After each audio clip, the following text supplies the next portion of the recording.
Scribd Audio presents The Pulse, a novel of surviving the collapse of the grid by Scott B. Williams. Read for you by Mike Vendetti.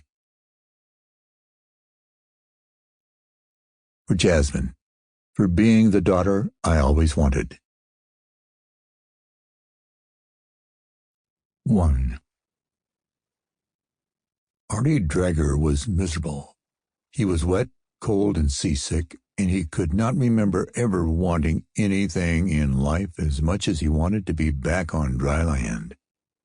He huddled in the open cockpit against the back of the main cabin bulkhead to get some shelter from the wind and spray, and stared at the glow of the GPS chart plotter that showed course and distance to landfall. There would be no getting off this boat ride for at least 30 to 36 hours if the ETA displayed in a corner of the screen was to be believed.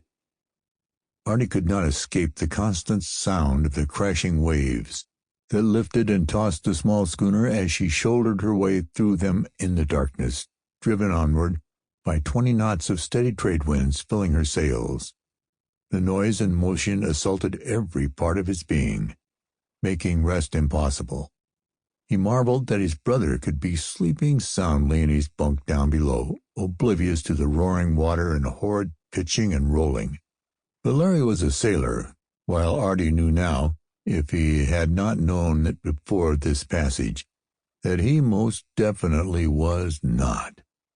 Though he was cold and tired of getting drenched with salt spray whenever the bow crashed into a larger-than-average wave, Artie knew he couldn't go below even when it was Larry's turn to come on deck for his watch. Being down there in the confines of the dark teak cabin just made his seasickness worse, and each time he had tried it, he had rushed back up the companionway to spew over the rail. By now, there was little left in his stomach, and he didn't want to think about eating more. The queasiness had begun just hours after they'd sailed out of the anchorage near Port-au-France and dropped Martinique astern for an offshore passage to St. Thomas. Artie had high expectations at the start. It seemed like a fantastic idea for a much-needed vacation, a quick trip to the Caribbean to help his adventurous younger brother on an exciting yacht delivery job, sailing a gorgeous wooden schooner to her new owner. Larry did this for a living, and he had assured Artie that it would be a short, easy run. But Artie had never sailed offshore, and he hadn't counted on this seasickness. If not for that, it would have been great.